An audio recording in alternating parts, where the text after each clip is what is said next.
Monsieur le Premier ministre, Mesdames, Messieurs les ministres, Mesdames, Messieurs les parlementaires, Messieurs les présidents des fondations qui nous accueillaient aujourd'hui, Mesdames, Messieurs, au terme de la lutte, la démocratie triomphera. Pour avoir conduit pendant plus de 4 ans le combat de la République contre un fanatisme meurtrier, je n'ai aucun doute. Malgré les épreuves, elles ont été douloureuses, les drames, les larmes, malgré la peur qui parfois peut envahir les esprits. Malgré l'angoisse, malgré la souffrance, nous vaincrons.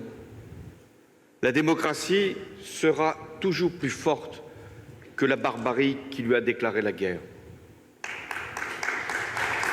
Cette conviction qui m'habite n'efface pas ma lucidité face à la gravité de la menace.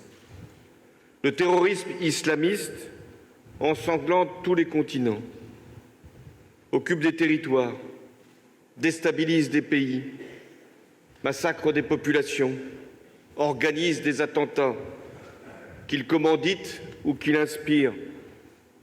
Nous le savons, nous qui avons payé un lourd tribut, 238 morts et de nombreux blessés. Le terrorisme islamiste s'est érigé en faux État dirigé par des vrais assassins. Il dévoie l'islam pour propager la haine, le fondamentalisme, avec tous les moyens que la technologie lui offre et que les trafics de toutes sortes lui permettent de financer. Voilà l'ennemi. Nous le nommons. Il est redoutable. Et même s'il recule, et je salue ici Jean-Yves Le Drian et la force de nos armées, même s'il recule en Syrie et en Irak, il s'installe sur d'autres terrains, en Afrique, en Asie, partout où il peut se nicher dans les chaos qui sont créés. Cet ennemi est cruel, il endoctrine, enrôle et envoie ses recrues frapper des innocents. Cet ennemi est insatiable, il veut détruire le passé car les civilisations lui font horreur et interdire l'avenir parce qu'il va jusqu'à nier l'humanité. La démocratie, et vous l'avez bien dit, est sa cible. Elle incarne le contraire de ce qu'il est, la liberté, la tolérance, le respect, la culture, l'égalité entre les femmes et les hommes. Ces principes lui sont insupportables. Le terrorisme islamiste a l'illusion de croire que la démocratie est faible et qu'il peut l'ébranler en l'effrayant, la diviser en l'épouvantant, la faire douter en radicalisant une infime partie de la jeunesse. Il se trompe. Nous connaissons les lois de l'histoire. Les démocraties gagnent toujours les guerres. Elles peuvent être parfois surprises quand un ennemi soudain se déclare et passe à l'offensive, mais leur victoire est inéluctable, car elles disposent d'une force qui rassemble les énergies et qui devient irrésistible. Cette force qui peut permettre de vaincre tous les obstacles, même les pires, cette force, c'est la liberté. C'est ainsi que les démocraties ont vaincu les fascismes. C'est ainsi que les démocraties ont vaincu le nazisme. C'est ainsi que les démocraties ont vaincu les totalitarismes.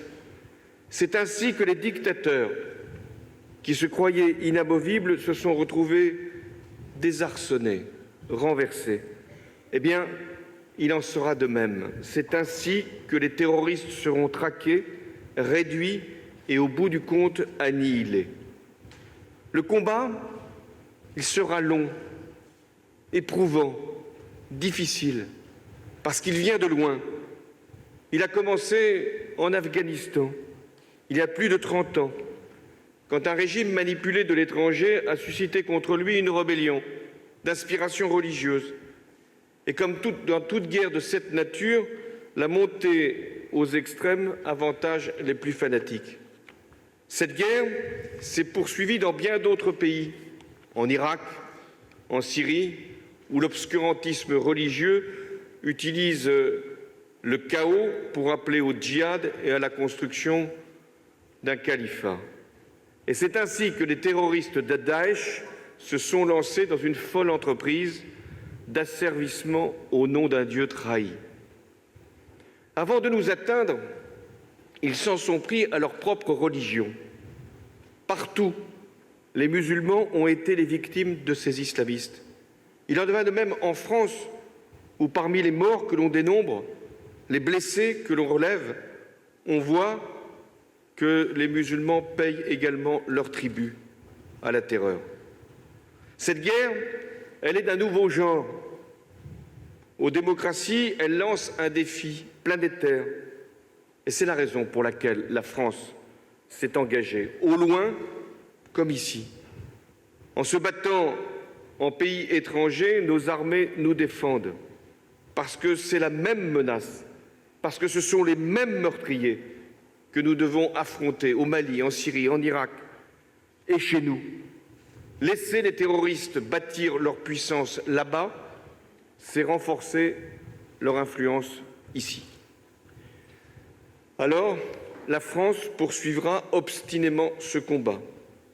Elle a pour elle la vaillance de ses soldats, le courage de ses policiers, de ses gendarmes et plus largement de tous ceux qui contribuent à notre sécurité. Mais en même temps qu'avec le gouvernement de Manuel Valls, je fais tout pour protéger les Français. Je leur dois aussi la vérité. La menace, elle est là et elle va durer. Nous devrons donc l'affronter avec courage, fermeté et sang-froid. Sang-froid, c'est une qualité. Ça ne veut pas dire qu'on n'ait pas d'émotion. Ça ne veut pas dire que l'on n'ait pas un moment à avoir une compassion qui parfois nous submerge. Mais ça veut dire que nous ne devons jamais nous laisser emporter par la déraison. Nous devons donc assurer la sécurité sans jamais renoncer à vivre comme nous le voulons, comme nous l'entendons. Car c'est là l'essentiel. Les terroristes nous lancent non pas un défi, mais deux. Les vaincre et rester nous-mêmes. La visée des islamistes, c'est de plonger les démocraties dans l'effroi en vue d'attiser les tensions, les divisions. C'est de provoquer le divorce entre nos concitoyens et d'engendrer une suspicion générale à l'égard de nos compatriotes musulmans. C'est une stratégie méthodiquement théorisée, minutieusement planifiée. Elle a ses penseurs, si je puis dire, ses exécutants, hélas. Et c'est parce que la France a porté dans son histoire, mais aussi dans ses choix d'aujourd'hui, les principes les plus élevés qu'elle est désignée et attaquée par l'islamisme radical. La France de la libre expression, magnifiée par ces millions, devrais-je dire, de crayons brandis le 11 janvier 2015 à Paris et dans les villes de France. La France de l'égalité est d'abord celle entre les femmes et les hommes. La France de la fraternité, c'est-à-dire de citoyens aux parcours différents mais unis sur l'essentiel, en partageant les valeurs de la République et la laïcité.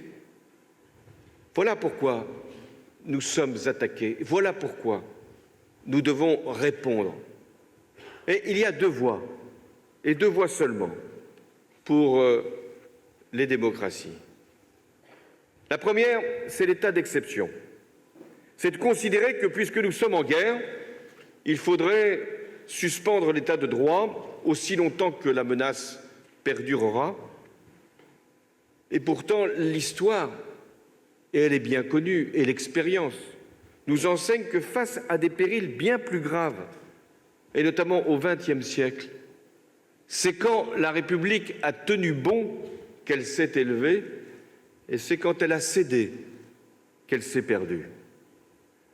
La liberté n'est pas un handicap, elle est notre premier atout, parce que les peuples libres, et le nôtre notamment, même s'ils vivent parfois dans une apparente insouciance, sont prêts à tous les sacrifices pour défendre la liberté.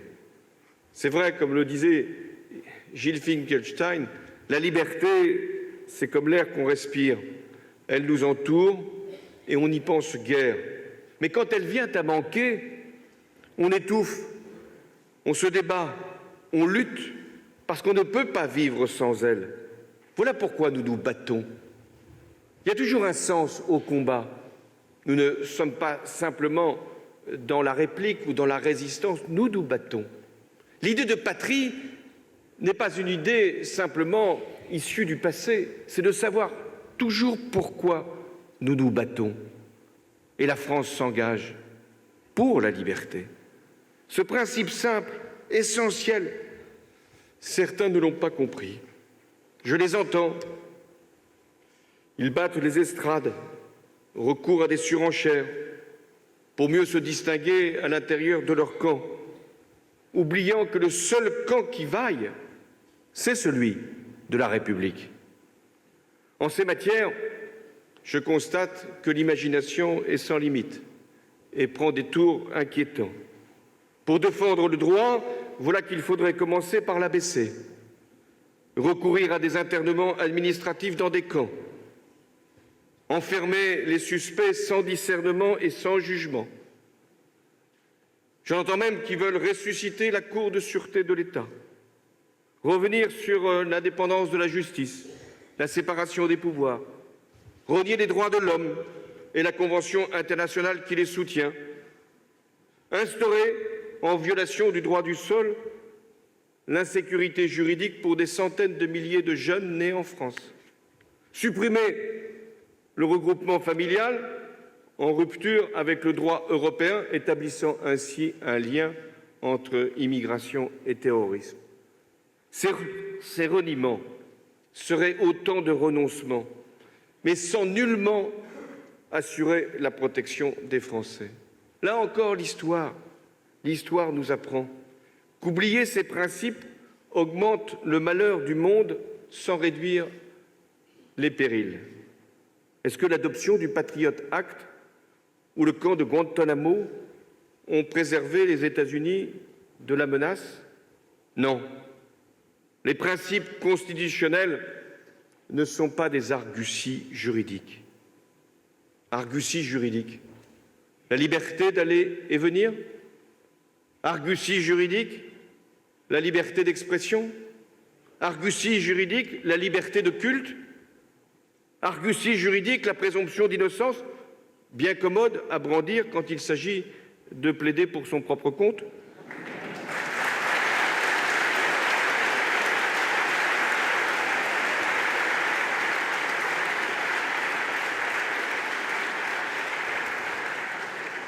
Non, la Constitution n'est pas un texte flexible, avec des points de suspension, avec des parenthèses. Et la Déclaration des droits de l'homme n'est pas un vieux parchemin que l'on devrait encadrer pour le mettre dans les salles où nous recevons le public. La Déclaration des droits de l'homme et du citoyen, c'est le pilier de notre vie commune avec notre Constitution. C'est pour ces valeurs, pour ces principes, pour ce qui est inscrit au fronton de nos édifices publics que nos soldats, nos policiers, nos gendarmes et combien d'autres dans des missions périlleuses sont prêts au sacrifice. Si nous voulons rallier les démocrates contre les terroristes, ne commençons pas par leur faire perdre leur âme. L'autre voie, la seule qui vaille, la seule qui soit efficace, c'est celle de l'état de droit. C'est le choix que j'ai fait au nom de la France. Dans un quinquennat qui a été éprouvé par tant d'attentats, avant même que je n'accède aux responsabilités, Mera et ses assassinats, jusqu'à ces derniers jours où les tentatives sont là Et quand elles sont déjouées, nous n'en disons rien. Mais quand elles parviennent à tuer, à massacrer, nous savons bien ce que peut ressentir un peuple à cet instant, cette tentation de la revanche, cette volonté d'éradiquer. Nous avons donc fait en sorte d'agir et de répondre avec le droit international. Quand nos forces interviennent, le ministre des Affaires étrangères, Jean-Marc Ayrault, le sait mieux que d'autres, c'est dans le cadre des Nations unies, où nous ne menons aucune opération de guerre préventive contre une menace présumée. Nous agissons en légitime défense pour détruire les bases où sont conçues et commanditées des attaques contre notre pays. À l'intérieur, c'est avec nos lois, conformément à nos règles constitutionnelles, que nous traquons les djihadistes, démantelons les réseaux criminels, luttons contre la radicalisation et l'endoctrinement. Nous avons pris toutes les décisions, même les plus difficiles, avec le gouvernement de Manuel Valls et avec le concours du Parlement. Qui peut dire s'il a un tant soit peu de sincérité que nous n'avons pas tout fait pour soutenir l'action de nos policiers, de nos gendarmes et de nos soldats? Qui peut dire, avec un tant soit peu d'honnêteté, que le ministre de l'Intérieur, dont la solidité, la détermination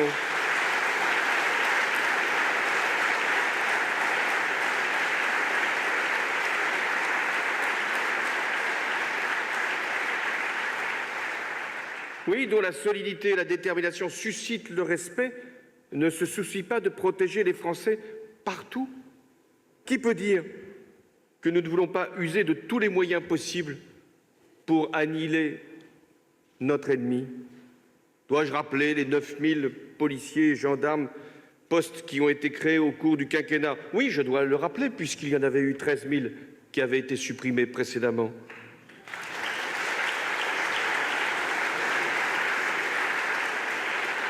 Dois-je ajouter que la loi de programmation militaire, sur proposition de Jean-Yves Le Drian, a été révisée à la hausse quand la précédente l'avait été à la baisse, et que nous avons mis fin à la réduction des effectifs militaires? En 4 ans, et ce n'était pas prévu dans mes engagements, nous avons voté 3 lois antiterroristes et une loi sur le renseignement, permettant de condamner les actes commis à l'étranger par les djihadistes français, de renforcer la répression de l'apologie du terrorisme, notamment sur Internet, de donner aux juges et aux procureurs de nouveaux moyens d'investigation, d'accroître les moyens de lutte contre le financement du terrorisme, de durcir les peines pour les auteurs de crimes terroristes. Quant à l'état d'urgence, qui a été prolongé et même durci, j'aurais voulu inscrire ces principes dans la Constitution pour les encadrer, pour en préciser l'usage. La droite a préféré bloquer cette révision, cet état d'urgence, ces lois, cet arsenal nous ont permis de déjouer plusieurs projets d'attentats, de démanteler des filières, d'engager des centaines de procédures judiciaires, d'empêcher de nouveaux départs, de fermer des mosquées qui délivraient des messages de haine, de frapper d'expulsion un certain nombre d'individus dangereux, de faire en sorte que nous puissions toujours être en mouvement et en action. Nous l'avons fait parfois, je le sais bien, en pleine conformité avec notre Constitution, sous le contrôle effectif du Conseil constitutionnel et des juridictions administratives et judiciaires. Mais nous l'avons fait aussi, parfois en heurtant un certain nombre de consciences et d'amis qui ne voulaient pas que l'on aille trop loin, mais nous n'allions pas trop loin. Nous faisions en sorte à chaque fois d'adapter la réponse en fonction du droit pour être le plus efficace contre les terrorismes. C'est un sujet essentiel, car il est faux de prétendre que l'État de droit entraverait la lutte antiterroriste ou que les démocraties seraient impuissantes face à la menace, ou pire encore, que nous serions attaqués parce que nous serions faibles. c'est tout l'inverse. C'est parce que nous sommes forts, c'est parce que nous pesons dans le destin du monde, c'est parce que nous agissons à l'extérieur, parce que nous sommes un pays qui est un exemple, une référence pour beaucoup d'autres, que nous sommes attaqués. Et que la force de notre réponse doit être à la hauteur de ce que nous pensons de nous-mêmes. Nul ne peut, en conscience, promettre qu'il n'y aura pas d'attentat. Je ne le ferai jamais. Ce que je peux, en revanche, garantir aux Français, c'est que toute la puissance de l'État sera engagée pour venir à bout de l'ennemi. J'ai une conviction profonde que j'ai rappelée. Nous vaincrons parce que nous sommes capables, avec l'État de droit, de disposer des mesures indispensables. Et nous vaincrons à une seule condition, que notre cohésion soit notre protection. Tel est l'enjeu des temps qui viennent. Je vous le dis tout net, si les Français se divisent, si l'Europe se déchire, si les démocraties se tournent le dos, emportées par le sauve-qui-peut, le chacun pour soi, voire même la passion nationaliste, alors l'issue de la bataille contre le terrorisme s'éloignera. Et le risque sera sérieux de voir se défaire ce qui a été patiemment construit depuis des décennies, c'est-à-dire essentiellement depuis la fin de la Seconde Guerre mondiale. Je fais partie d'une génération, je suis né au milieu des années 50, qui considérait la démocratie comme un régime à vocation universelle, qui ça devait prendre du temps, s'appliquer à l'ensemble des régions du monde, qui ne pouvait être mis en cause tant il avait fait la démonstration de sa perfection, même s'il était déjà contesté à l'intérieur, mais c'était aussi son honneur. Tel n'est plus le cas aujourd'hui.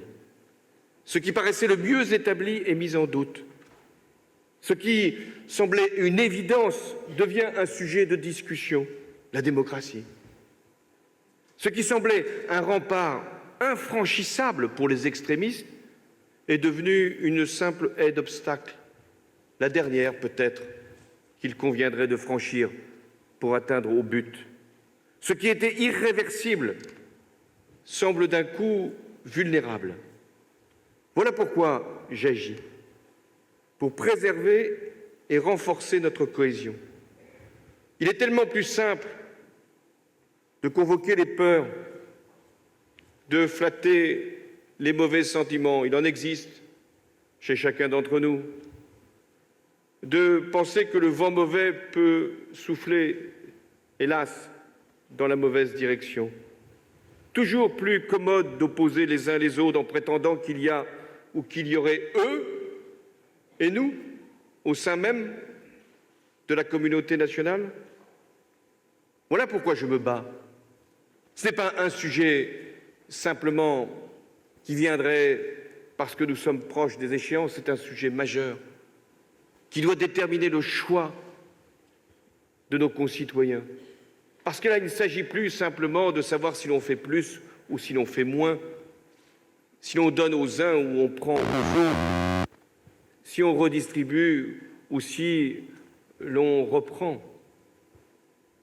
L'essentiel est en cause.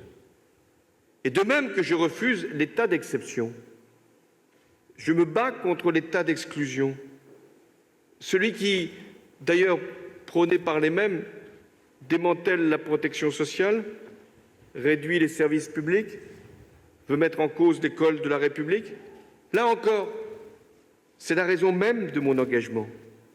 La cohésion, ce n'est pas l'uniformité ou l'unanimité. La cohésion ne demande pas l'effacement des différences, ni même des différends, mais elle exige de la mesure pour se garder de la provocation qui attise et de la stigmatisation qui blesse. D'où l'enjeu de la laïcité. La laïcité, ce n'est pas une mystique, ce n'est pas une religion d'État contre les religions. La laïcité, c'est un ensemble de règles de droit qui organisent la vie dans la République. La laïcité, c'est avant tout un principe de neutralité qui s'impose à l'État, mais aussi aux citoyens qui doivent la respecter. L'État garantit à chacun et à chacune le droit de croire ou de ne pas croire, d'exercer son culte, d'exprimer ses opinions religieuses, pourvu, comme l'énonçait la Déclaration des droits de l'homme et du citoyen en 1789, déjà, que leurs manifestations ne troublent pas l'ordre public. Comme si, il y a déjà bien longtemps, tout avait été prévu. Non. Mais l'organisation, oui, de ce que peut être une vie en commun. Et c'est pour cette raison que le législateur, en 1905, au terme d'un long débat, avait décidé de séparer les églises et de l'État. Plus tard, un siècle plus tard, pour la même raison qu'en 2004, il a été interdit les signes religieux ostensibles dans les écoles publiques, non pour discriminer, mais pour protéger la liberté des enfants et des adolescents. La loi de 1905, c'est vrai, a été conçue à un moment où la pratique de l'islam en France métropolitaine ne connaissait ou ne concernait qu'une infime partie de la population. Si bien que la question qui est posée aujourd'hui, c'est de savoir si les principes posés il y a un peu plus d'un siècle restent adaptés maintenant que l'islam est devenu la deuxième religion de France. L'islam peut-il s'accommoder de la laïcité comme l'ont fait avant lui le catholicisme, les religions réformées, le judaïsme?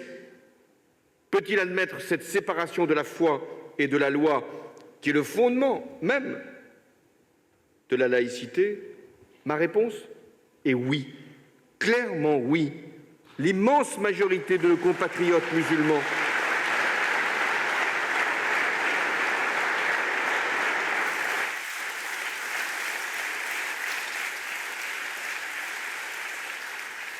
L'immense majorité de nos compatriotes musulmans nous en donne chaque jour la preuve, en pratiquant à des degrés divers leur religion, sans nullement troubler l'ordre public, en manifestant leur attachement aux valeurs de la République après chacun des attentats qui ont frappé notre pays. Et j'ai eu, avec le Premier ministre et les ministres concernés, à chaque reprise l'occasion de le constater. J'ai été ému, profondément ému, comme beaucoup d'entre vous, par toutes les images de fraternité lors des célébrations en hommage au père Hamel, pour pleurer aux côtés des chrétiens l'assassinat odieux d'un homme qui incarnait la bonté même. Les musulmans étaient là, d'autres qui ne croyaient en rien étaient là aussi, et les catholiques ont eu une réaction admirable. Ce qui prouve que la France peut être elle-même reconnaissant les religions et étant capable de s'unir pour une valeur et une cause qui nous dépassent tous. La question se pose donc aussi à la République. Est-elle réellement prête à accueillir en son sein une religion qu'elle n'avait pas prévue avec cette ampleur il y a plus d'un siècle? Là aussi, je réponds oui, clairement oui. Rien dans la laïcité ne s'oppose à la pratique de l'islam en France, pourvu, et ça c'est le point essentiel, qu'il se conforme à la loi. Et je l'affirme ici, tant que je suis président de la République, il n'y aura pas de législation de circonstance aussi inapplicable qu'inconstitutionnelle.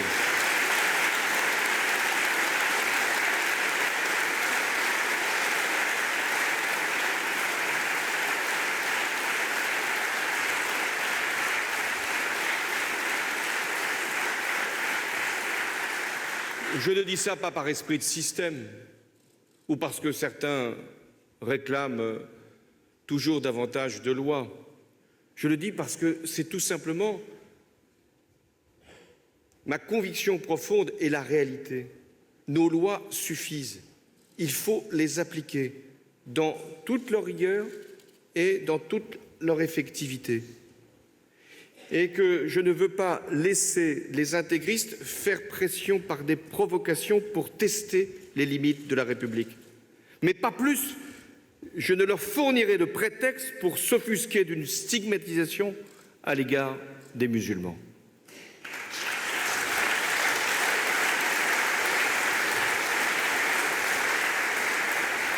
Ce qu'il nous faut réussir, c'est la construction d'un islam de France. Le défi n'est pas neuf. En 2003, il avait été créé un Conseil français du culte musulman qui n'a pas eu nécessairement les prolongements espérés. Aussi, le gouvernement a-t-il voulu prendre l'initiative d'un dialogue avec l'islam de France.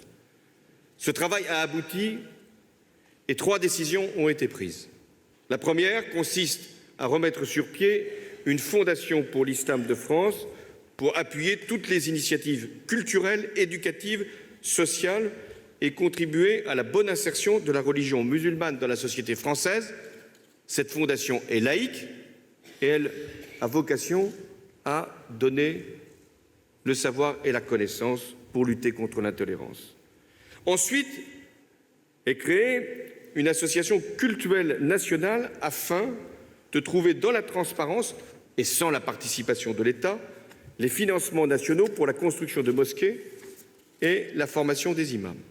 Enfin, la République ne peut pas se satisfaire d'une situation où la grande majorité des imams sont formés à l'étranger et parfois ne parlent pas notre langue. Ce ne sera donc plus le cas. Il appartient, au-delà de ces textes que nous pouvons prendre, de ces institutions que nous pouvons créer, de cette organisation que nous devons faire prévaloir, aux Français de confession musulmane de prendre aussi leurs responsabilités de citoyens, de faire reculer l'islam radical et l'obscurantisme. Je leur demande pas plus qu'à d'autres compatriotes de le faire. Parce que ce n'est pas une affaire religieuse, c'est un combat républicain. Rien ne doit être toléré, ni les provocations verbales, ni l'antisémitisme, ni l'homophobie, ni le discours de haine. Nulle part, personne ne peut être là-dessus, à l'écart de ce qu'est le commun, les valeurs que nous avons portées ensemble. Et ça va bien au-delà des religions. Chacun, à sa place, doit faire reculer l'obscurantisme, là où il est souvent le plus sournois ou le plus présent.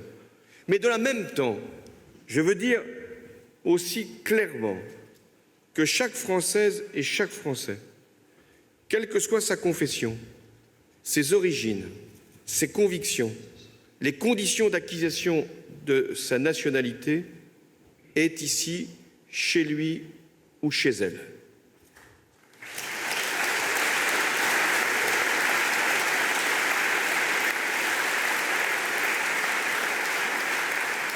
En France, il n'y a que des citoyens disposant des mêmes droits et soumis aux mêmes devoirs.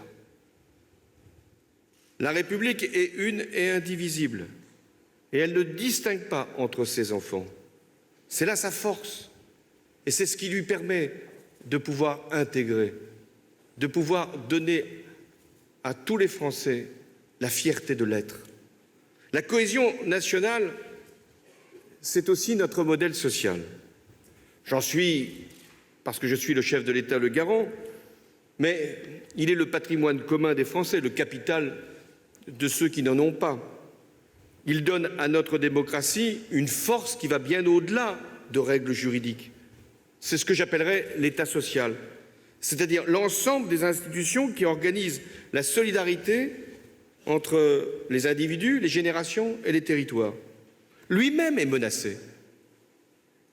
Et d'ailleurs, souvent par ceux qui veulent mettre en cause l'état de droit et qui, pris dans leur envolée, ou dans leur emballement, ou dans leur fuite en avant, je ne sais plus, parce qu'ils ne se sentent plus de limite, ils pensent que le pouvoir est là, à portée de main. Ils y sont, ils s'y installent, ils s'organisent, ils pensent que l'élection, c'est la primaire, et que le reste n'a plus d'importance, que les Français viendront signer au bas de la page et dire, puisque vous avez choisi, nous n'avons donc plus la possibilité de le faire. Eh bien, je veux le dire au nom du suffrage universel, dont je suis finalement encore jusqu'au mois de mai le seul qui en ait eu l'onction.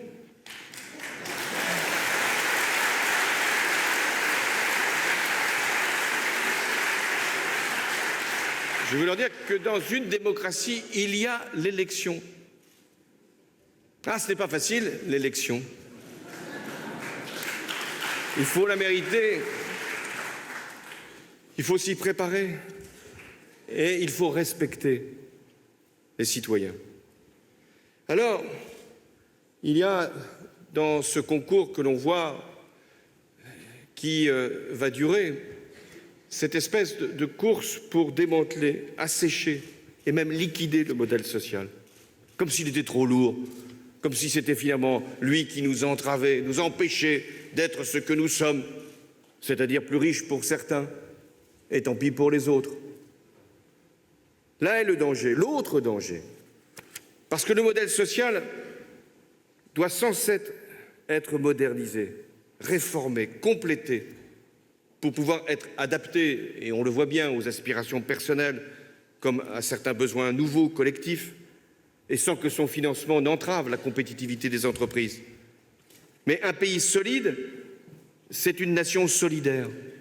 Et c'est pourquoi le modèle social est inséparable de la démocratie telle que nous la concevons ici en France. C'est d'ailleurs le sens des réformes que j'ai conduites depuis 2012 et dont je vous ferai grâce du rappel. Ce serait trop long, ça nous prendrait la journée. Mais quand même, notre système de retraite a été sauvegardé. Il prend en compte désormais la pénibilité du travail. Les comptes sociaux sont quasiment à l'équilibre. Nous avons généralisé la complémentaire santé. Le tiers payant le sera aussi. L'accès aux soins a progressé. Les inégalités se sont réduites. De nouveaux droits ont été créés. Je pense même à la loi travail, au compte personnel d'activité, à la garantie jeune, à la prime d'activité. La politique territoriale a mis davantage la priorité sur les quartiers les plus fragiles ou les espaces ruraux les plus vulnérables. Nous avons voulu introduire la lutte contre les discriminations. L'action de groupe sera donc possible. Je m'arrête là. Je m'arrête là pour simplement insister sur le fait que le modèle social peut à la fois se réformer pour être plus efficace, mais aussi peut prendre en compte de nouveaux besoins. Et qu'il y a toujours dans une démocratie le progrès. Quand une démocratie s'arrête, quand elle pense qu'elle a accompli finalement ce qui était son dessein ou son destin, alors pourquoi la garder? Pourquoi la préserver s'il n'y aurait plus d'enjeu ou simplement de réduire l'ambition ou d'affaiblir des droits? Non, la démocratie, c'est un progrès constant, c'est une projection, c'est un avenir. Dans cette politique de cohésion, une institution joue un rôle irremplaçable, c'est l'école. On me dira que le sujet fait consensus. Je n'avais jamais rencontré quelqu'un qui était contre l'école, sauf celui qui l'avait quittée prématurément. Donc, il y a, de ce point de vue, tant mieux, dans le débat public, la reconnaissance de ce que l'école peut apporter. Mais quand j'entends, là aussi, certains qui proposent de réduire les dépenses éducatives, de diminuer drastiquement le nombre d'enseignants, les moyens mis à la disposition des élèves, d'en finir avec le collège unique, ma conviction est faite une fois encore. Mais ce qu'il faudra faire dans les prochaines années, ce n'est pas simplement de réparer ce qui aura été détruit, puisque nous l'avons fait. Ce n'est pas simplement de créer les postes qui avaient été supprimés ou de faire des réformes qui étaient attendues, nécessaires.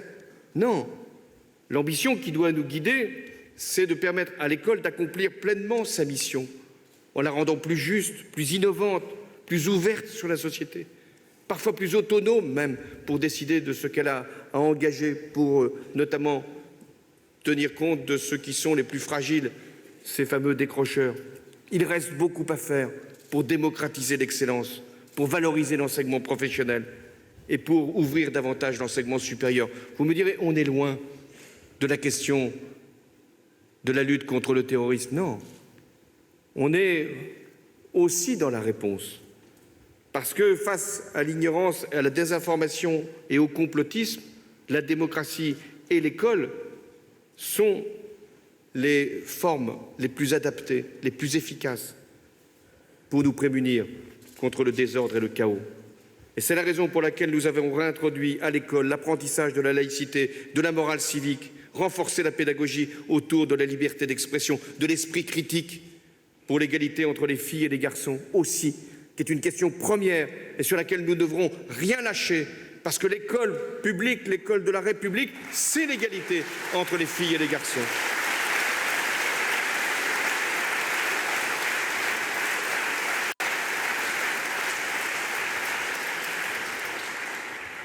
Mais là aussi, il n'y a pas de démocratie qui puisse se défendre dans la durée, surtout face à un ennemi comme maintenant nous le connaissons, le terrorisme islamiste, sans l'engagement des membres qui la constituent.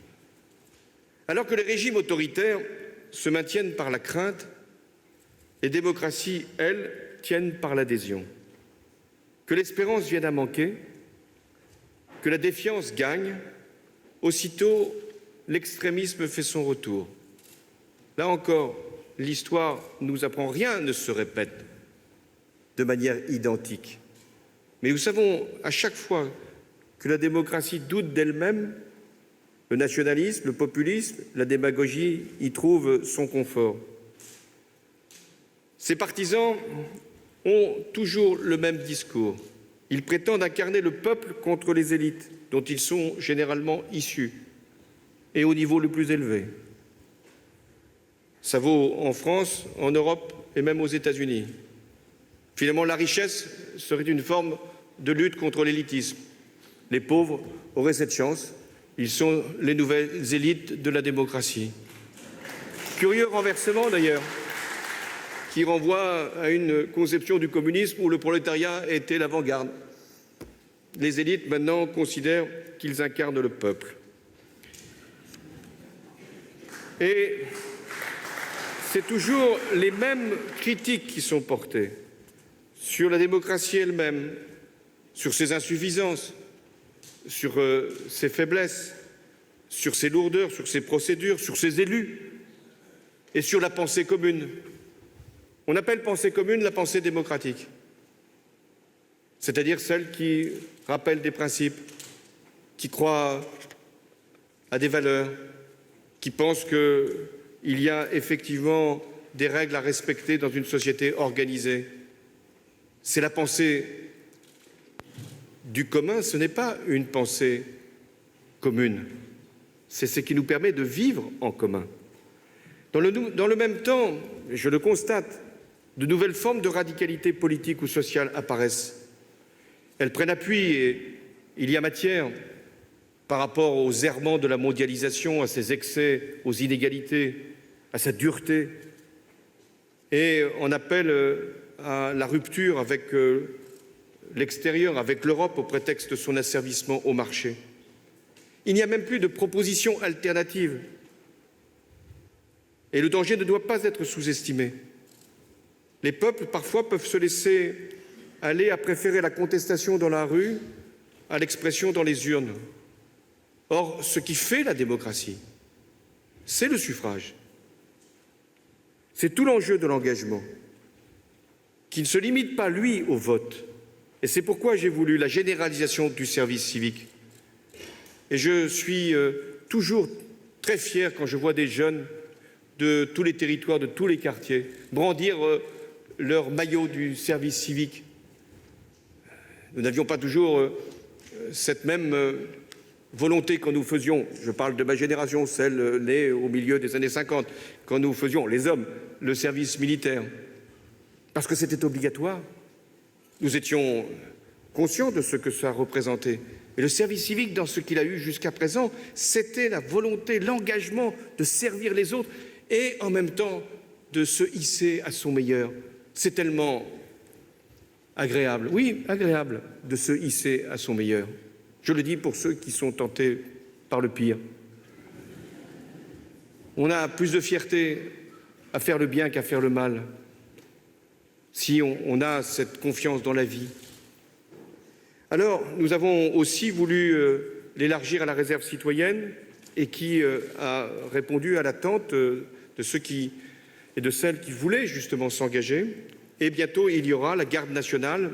Et là encore, nous avons pu être impressionnés par ces jeunes, des moins jeunes, qui venaient passer leur été après le 14 juillet, après ce qui s'était passé à Nice, pour dire voilà, nous sommes là, nous sommes prêts, nous allons nous former. Nous sommes des étudiants, nous avons aussi d'autres, des activités professionnelles, nous sommes des pères, des mères, nous voulons nous engager. Je suis aussi conscient que notre démocratie, si elle veut être forte, si elle veut être puissante, doit être renouvelée.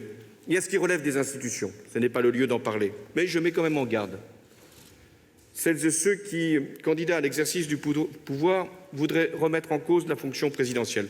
Je vais leur parler d'expérience.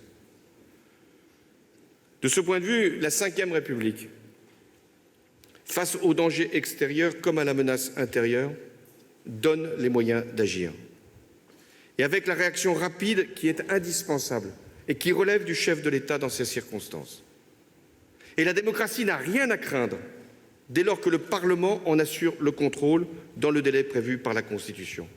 Et ce que je peux vous dire, c'est que s'il n'y avait pas eu cette possibilité donnée au président de la République pour intervenir au Mali, il eût été trop tard. Pour déployer nos forces aériennes en Syrie et en Irak, il eût été trop tard. Et pour agir dans la nuit des attentats, dans les nuits des attentats, nous n'aurions pas pu prendre les dispositions indispensables. Mais, toujours au nom de l'État de droit, si le Parlement ne fait pas le contrôle nécessaire, n'est pas appelé, lui aussi, à pouvoir savoir si les moyens sont les mieux à même d'atteindre les fins ou si les fins sont les bonnes, alors la démocratie est en cause.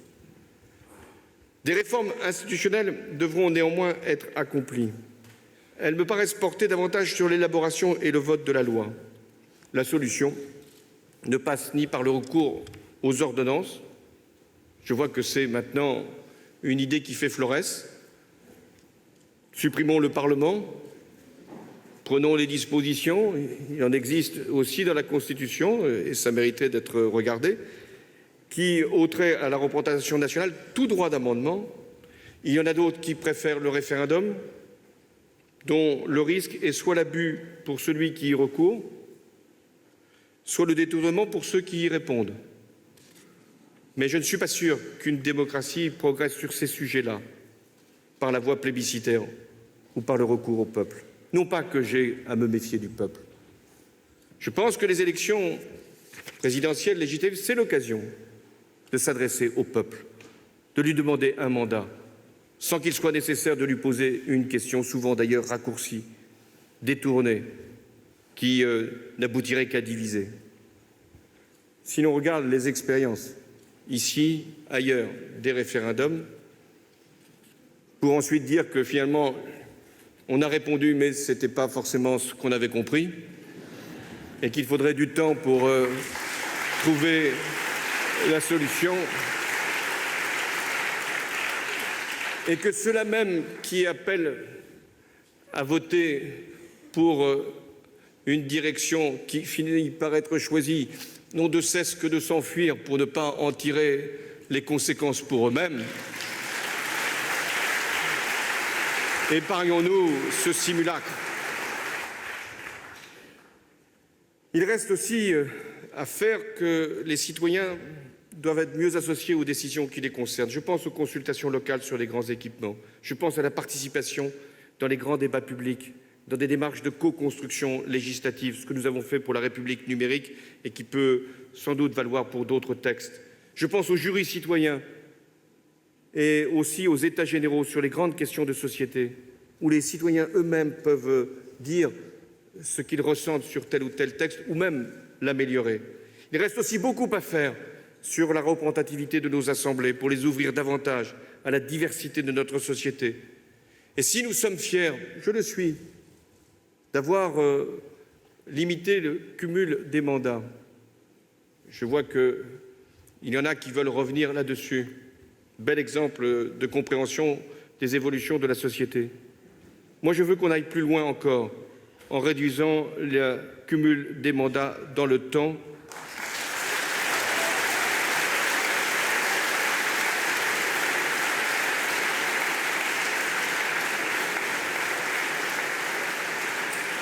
Ce qui n'empêcherait pas, bien sûr, à ces élus de concourir à d'autres scrutins. C'est l'image même de la politique qui est en cause, je le sais. Or, l'image de la politique, c'est aussi l'expression de la démocratie. Et quand la politique est faible, quand la politique est atteinte, quand la politique est le reflet de toutes les turpitudes, oui, c'est la démocratie qui est en cause. Parce que la politique, c'est l'expression même de la démocratie et qu'on ne peut pas distinguer l'une et l'autre. Et l'actualité de ces derniers jours, hélas, en fournit une triste illustration. J'avais parlé d'une république exemplaire. Ça ne voulait pas dire qu'il n'y aurait plus jamais de fautes commises par des élus.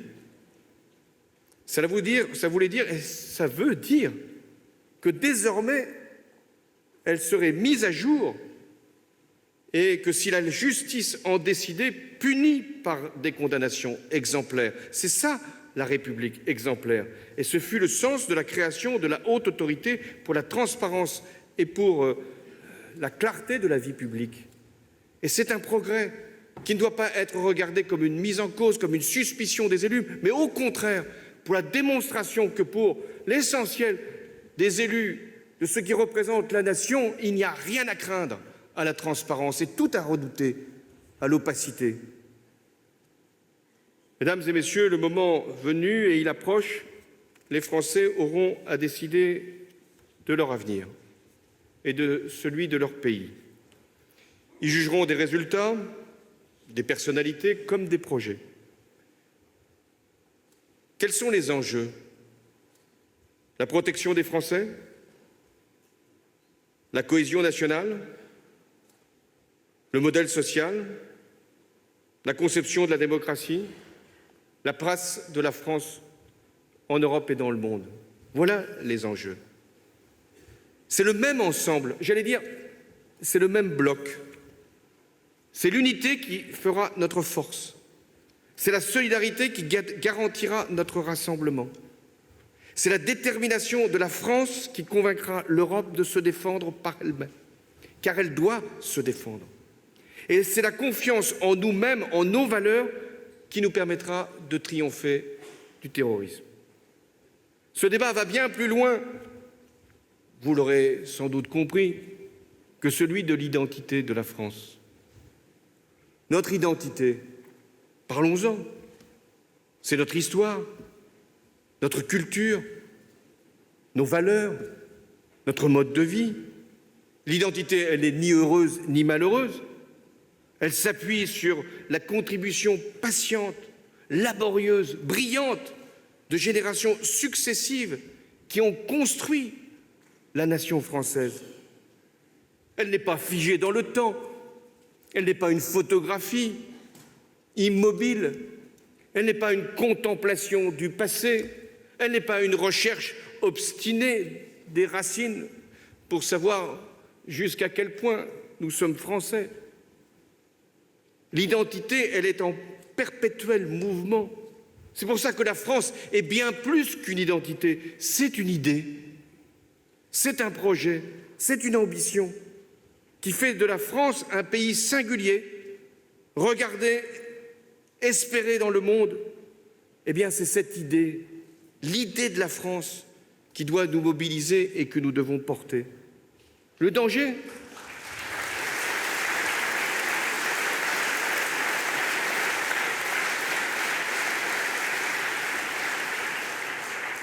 serait que face à l'épreuve, la France doute d'elle-même, qu'elle s'arrête, se rétracte, se replie, se renferme, qu'elle tourne le dos à sa mission. Alors, comment résister aux attaques? Bâtir l'Europe, réussir l'intégration si nous ne croyons plus en nous-mêmes. J'ai la chance, comme président de la République, de parcourir le monde. J'étais encore, il y a quelques heures, au Vietnam. Une histoire qui a pu être douloureuse entre la France et ce pays. Et une fois encore, et je m'en fais à chaque fois la réflexion, je vois dans les yeux de tous les peuples que je peux rencontrer ou de leurs représentants cet éclair chaque fois qu'il est question de la France. Parfois j'en suis presque troublé. Le méritons-nous à ce point? Puisque nous doutons parfois de l'amour que nous nous portons. Je ne parle pas de celui à l'égard du président de la République, j'essaye de faire la distinction. Mais si les Françaises et les Français ne comprennent pas combien ils sont aimés, attendus, espérés dans le monde, et pour quelles raisons? L'histoire, parfois, mais elle a pu créer des fractures. La culture, toujours. La langue peut aussi être le vecteur. Mais il y a quelque chose qui dépasse la culture, la langue, les valeurs, c'est l'idée de la France. C'est le projet qu'elle porte. C'est cette exemplarité. C'est cette confiance dans la démocratie. La France est un pays qui a une conception universelle de son rôle. Ça le rend parfois assez insupportable aux yeux d'autres, qui trouvent que nous prétendons à plus que notre démographie, notre économie ou nos capacités de défense. Ils ont tort. Notre économie se redresse. Nos capacités de défense ont fait leur démonstration. Et ce que nous avons ensemble de la démographie fait que nous sommes un des pays les plus dynamiques en Europe. Non, c'est l'idée de la France qui permet à tous ces peuples de regarder vers nous. Et pourquoi avons-nous été ainsi soutenus lorsque nous avons été attaqués comme nous l'avons été, alors que tant d'autres pays, sur tant d'autres continents, ont été également frappés par le terrorisme? Parce que les peuples du monde, et quel que soit leur régime, savaient qu'en s'en prenant à la France, on s'en prenait à la liberté, à la démocratie, à la culture, à un mode de vie. Et c'est pourquoi nous devons être aussi attachés à l'idée de la France pour ne pas la laisser s'effondrer dans ce qui serait un débat sur l'histoire ou sur une nostalgie. La France, c'est l'idée, c'est l'avenir. Le danger, je vous l'ai dit, c'est que la France puisse à un moment douter d'elle-même ou se diviser. Notre pays est fait de multiples familles politiques, riches de personnalités nombreuses. Mais pour ceux qui sont attachés à la démocratie, à la République, au progrès, à l'idée que je viens une fois encore de porter, l'idée de la France, l'exigence est à la responsabilité et à l'unité. Appeler à la cohésion nationale, porter un projet collectif, défendre le modèle social, justifie plus que jamais le rassemblement. Quand le danger est là, nous devons nous retrouver. Je ne me détournerai pas de cet objectif. Il m'a animé tout au long du quinquennat. Et j'ai ressenti plus qu'aucun autre cette exigence d'être unis. Alors je vous l'affirme, je ne laisserai pas la France être abîmée, réduite, voire ses libertés mises en cause, son état de droit contesté, son éducation réduite et sa culture amputée. C'est le combat d'une vie. Nous sommes en France un pays dont les choix seront décisifs pour l'avenir de l'Europe. J'allais dire même pour son existence même. Je suis européen, profondément européen. Et je ne laisserai pas l'Europe se disloquer ou se dissoudre. Je ne la laisserai pas être saisie par le nationalisme, par les frontières, par l'extrémisme.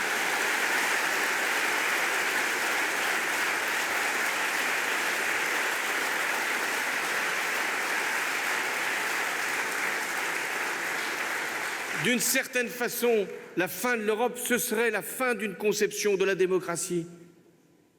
Ce n'est pas simplement la paix qui est en cause, c'est ce que nous avons été capables, génération après génération, de former, de bâtir, avec des valeurs, et de voir des pays, oui, des pays, ou des gouvernements, devrais-je dire, se dire qu'ils ne veulent pas prendre maintenant en charge ce qui relève de la responsabilité de l'Europe, alors même que ces gouvernements ou ces pays ont été accueillis en Europe parce que nous voulions qu'ils soient dedans, avec nous, pour en terminer avec le totalitarisme.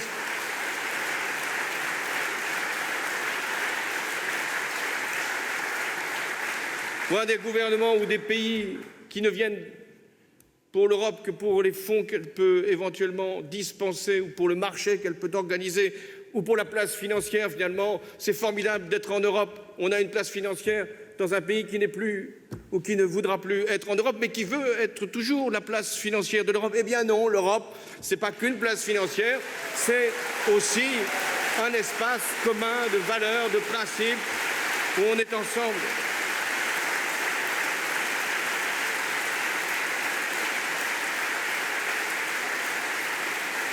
Voilà pourquoi ce qui va se produire dans la décision qu'auront à prendre les Français est si grave et si lourd de conséquences. Parce que nous sommes la France, une nation dont l'engagement en faveur de la paix, du développement, de la préservation de la planète, oui, c'est ici, à Paris, qu'a été signé l'accord sur la lutte contre le réchauffement climatique. Et partout dans le monde, on sait que c'est à Paris et que l'environnement, l'écologie sont devenus non pas des contraintes ou des obligations, mais des opportunités, des chances pour que nous puissions réussir le monde que nous voulons pour nos enfants et pour nos petits-enfants. Alors oui, je ne laisserai pas, là encore, l'image de la France, le rayonnement de la France, l'influence de la France s'altérer lors des prochains mois ou des prochaines années.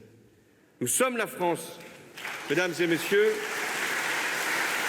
nous sommes la France.